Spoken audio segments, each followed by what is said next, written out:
You do not treat a packaged plant and instrument air compressor as a simple utility skid. You treat it as a high-speed rotating equipment system that supports plant control, valve actuation, pneumatic instruments, analyzer systems, package valves, shutdown actions, and safe, continuous operation. When plant air or instrument air fails, the plant does not simply lose air. It loses control authority. Control valves stop responding correctly. Pneumatic actuators lose motive force. Instruments lose reliability. Utility users begin competing for supply. Operators start managing symptoms instead of controlling the process. That is why packaged, integrally geared centrifugal air compressors must be engineered, reviewed, purchased, tested, installed, and commissioned with discipline. The first rule is unit responsibility. The compressor is not only a casing and motor, it is a complete package. Compressor stages, gears, driver, coupling, base plate, lubrication system, coolers, filters, silencer, piping, instruments, controls, alarms, trips, junction boxes, local panel, utilities, and vendor-supplied auxiliaries. The manufacturer must carry total responsibility for the complete unit. That includes mechanical dynamical performance, driver integration, power transmission, sub-supplier coordination, rotor dynamics, torsional analysis, lubrication reliability, testing, and guarantee of the complete package. Do not accept fragmented responsibility. The motor cannot be by others in practical behavior. The coupling cannot be reviewed in isolation. The controls cannot be disconnected from shutdown philosophy. The oil system cannot be treated as a minor auxiliary. For a packaged compressor, every interface must converge into one accountable equipment responsibility. The second rule is proven design. Plant and instrument air compressors should not become development machines.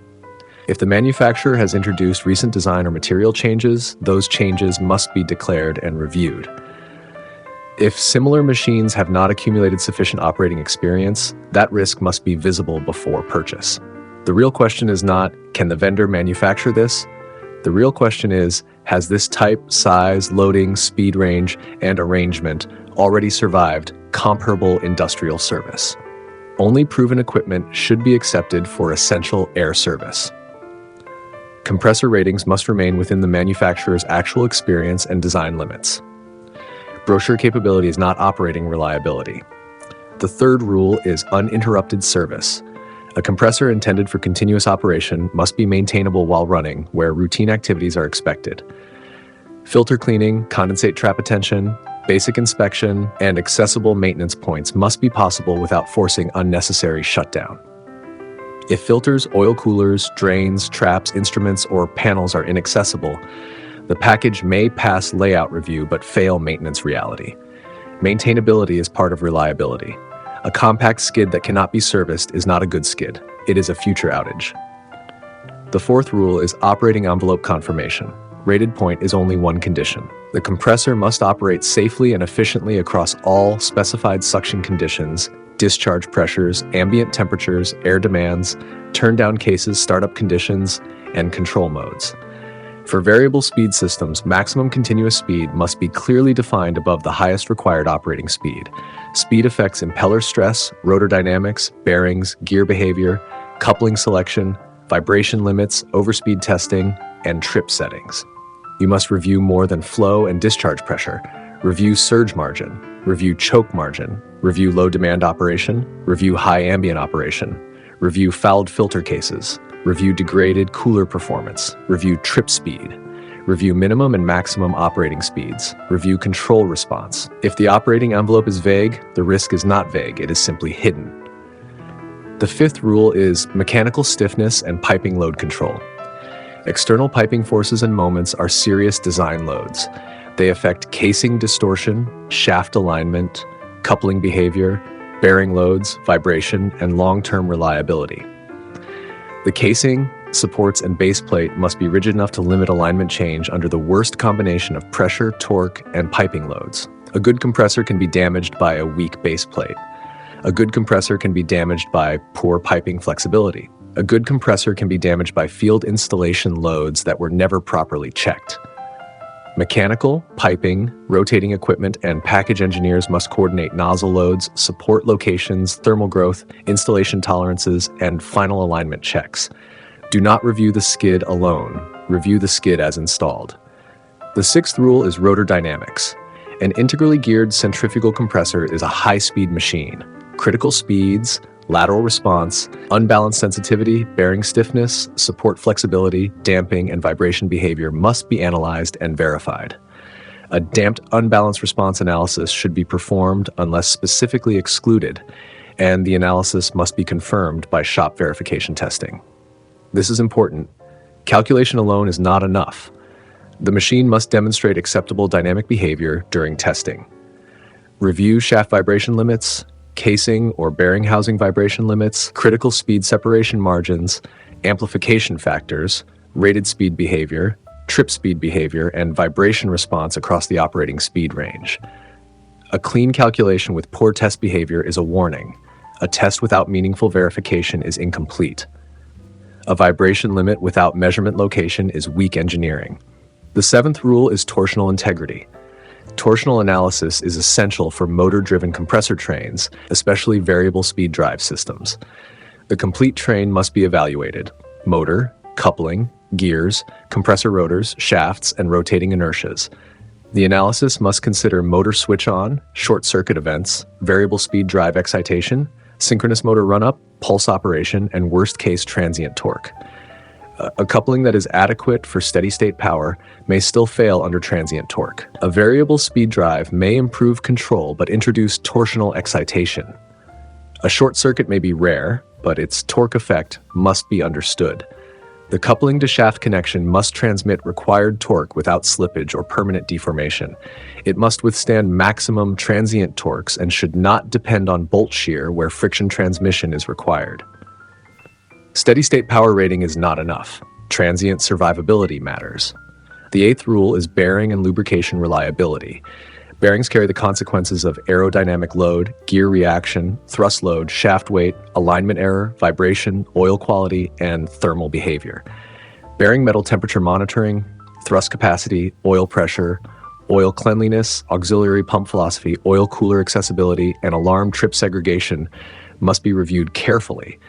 For vital or non-spared essential service, the lubrication system must be treated as a critical subsystem. The auxiliary oil pump should start automatically on low oil pressure and stop manually. Its power supply should be independent from the main driver supply where required, because loss of main power does not mean the rotor instantly stops. The machine coasts down, bearings still need oil, heat still exists, rotating energy still exists. Poor lubrication design turns a controlled trip into mechanical damage. Separate alarm and trip transmitters should be provided where required. Oil coolers must be accessible for cleaning. For non-spared service, twin oil coolers may be necessary if uninterrupted operation cannot be maintained with a single cooler. Do not bury the oil system in the skid and call it complete. The ninth rule is material integrity. Casing material, bolting, welding, low temperature toughness, pressure part certification, and traceability must be controlled. Casings must be suitable for pressure and temperature. Steel casing becomes necessary above defined pressure or temperature thresholds. Pressure joints require appropriate bolting quality. Pressure-containing parts operating at low temperature require suitable impact toughness. Welds in casing and attached piping must be examined by appropriate non-destructive testing methods. Critical components such as pressure-containing parts, rotor shafts, gears, and impellers must have proper material certification. Traceability matters. You must be able to connect the physical part to its material certificate, heat number, test records, and inspection status. If you cannot trace critical parts, you do not fully control mechanical integrity. The 10th rule is package piping discipline. Packaged equipment does not permit casual piping. Threaded connections must not be used where prohibited. Process valves, block valves, bolting, and piping components must comply with the specified piping class. Instrument connections at package limits should terminate properly. Oil piping should use robust welded joints where required. Tubing should not be used without explicit approval where the project requires that control. Instrument piping must be specified, accessible ported, drainable, ventable, and suitable for vibration service. Review every small line. Can it be isolated? Can it be drained? Can it be vented? Can instruments be removed safely? Are impulse lines properly routed? Are small bore connections supported? Are drains routed safely? Are stainless instrument valves correctly specified? Bad small bore piping creates big failures. The 11th rule is cooling performance. Intercoolers and aftercoolers directly affect compressor efficiency, discharge temperature, moisture handling, downstream air quality, and operating margin. Cooling water systems must be designed for specified conditions and minimum required pressure.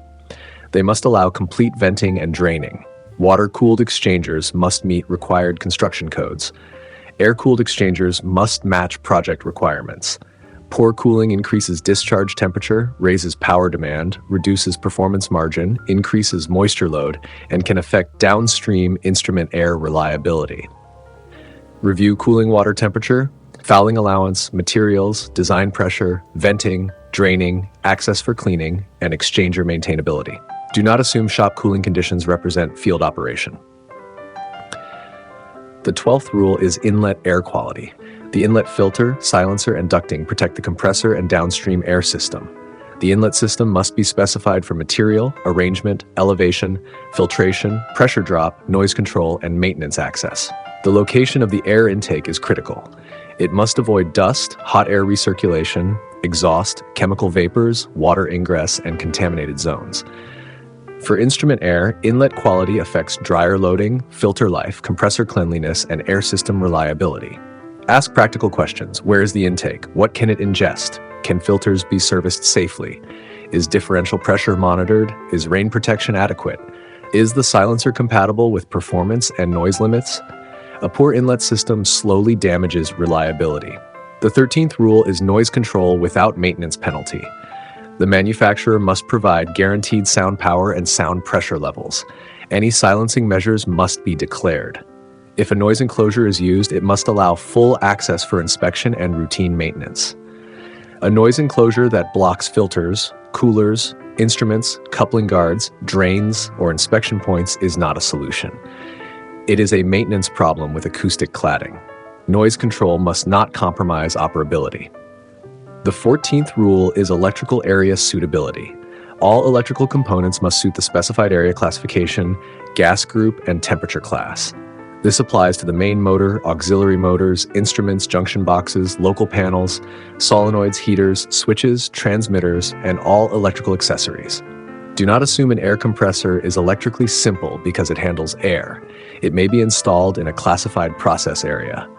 Wrong electrical classification causes rework, delays, compliance issues, and safety exposure. The 15th rule is controls and instrumentation integration. The compressor package must integrate with the central control system and shutdown system. Local panels may be used, but equipment monitoring normally belongs in the central control system. Local panel functions should be limited to what is needed for local operation, maintenance, testing, and indication. All protective functions must be classified and implemented according to project safety requirements. Minimum alarm and shutdown lists are only starting points. Final requirements come from protective function classification. Discrete direct-mounted field switches for alarm and trip functions should not be used where the philosophy requires transmitters and trip amplifiers. Alarm and shutdown sensors must connect to the central control or shutdown system as specified. First-out enunciation must be available so operators know what caused the trip first, not what alarm arrived later. Trip settings, alarm settings, logic, shutdown causes, and reset philosophy must be documented. A compressor trip should be diagnosable. If operators cannot understand why it tripped, the system has not been engineered clearly. The 16th rule is machinery protection, where specified non-contacting vibration probes, axial position probes, monitors, and associated systems must be supplied, installed, calibrated, and tested correctly. Machinery protection gives early warning before damage becomes failure, but only if it is engineered properly. Incorrect probe installation, poor calibration, wrong alarm settings, bad wiring, or unclear shutdown logic creates false confidence. Instrumentation and rotating equipment engineers must review machinery protection together. The 17th rule is testing and inspection evidence. Do not buy only drawings. Buy evidence. You need material certificates, NDT records, impeller overspeed records, dimensional checks, crack detection records, balance records, mechanical running test data, performance test data, vibration results, unbalanced response verification, spare rotor test reports, and final inspection records. Each impeller must be overspeed tested after final machining at the specified margin above maximum continuous speed and for the required duration. After testing, it must be inspected for cracks and defects. Critical dimensions must be measured before and after the test. Any dimensional change must be reported and accepted formally. The impeller must then be rebalanced. A spare rotating element should also be mechanically tested where required. An untested spare rotor is not a reliable spare. It is stored uncertainty. The 18th rule is vendor data and exception control. The proposal must clearly state compliance, deviations, assumptions, exclusions, optional items, guaranteed performance, operating envelope, utility requirements, controls, instruments, testing, inspection, preservation, maintenance, access, and documentation. Hidden exceptions are more dangerous than declared exceptions. A declared exception can be reviewed. A hidden exception becomes a site problem. Force clarity before purchase order placement. What is included? What is excluded? What is by others? What needs approval? What is guaranteed? What testing is included? What documents will be submitted? What are the alarm and trip settings? What maintenance access is required? This is how you convert a vendor skid into an engineered package. The 19th rule is preservation, shipment, and storage. A compressor can be designed, manufactured, and tested correctly, then damaged by poor preservation. Shipment preparation must protect the package for the required storage duration. Openings must be sealed.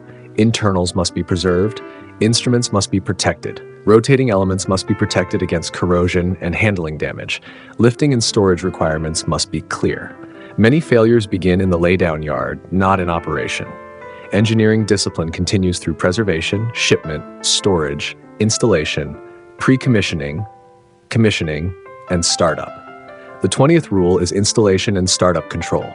Factory support during installation and initial startup is valuable because package interfaces become real at site. Piping strain must be checked. Coupling alignment must be verified. Oil flushing must be completed. Rotation checks must be performed. Motor uncoupled run must be reviewed where applicable. Alarm and trip functions must be tested. Control logic must be proven. Cooling systems must be vented and drained. Filters must be installed and clean. Vibration baselines must be recorded. Do not rush first startup. A disciplined startup prevents months of fault finding. So the engineering mindset is clear. A packaged centrifugal air compressor is not a procurement shortcut. It is concentrated engineering. You are not only buying airflow and pressure, you are buying mechanical stability, dynamic integrity, lubrication reliability, control integration, maintainability, test evidence, traceability, and operating confidence. Review responsibility first, then proven experience, then operating envelope, then rotor dynamics, then torsional behavior, then lubrication, then materials, then piping, then cooling, then inlet system, then noise, then electrical classification, then controls and protection, then inspection and testing, then preservation, installation, and startup. That is the sequence of real review. When this work is done properly, the compressor becomes invisible in the best sense. It runs, maintains air pressure, supports instruments, protects control valves, and allows the plant to operate without drama. When this work is done casually, the compressor becomes visible through trips, vibration, oil problems, inaccessible maintenance, failed instruments, poor air quality, and production disturbance. Plant and instrument air compressors are not minor utility packages. They are reliability assets. They support control, operation, safety, and continuity. Treat them with that seriousness from datasheet to startup. Like, share, and subscribe for more practical engineering design and implementation lessons. And remember, in real engineering, failure is rarely hidden in the obvious equipment name. It is usually hidden in the overlooked interface.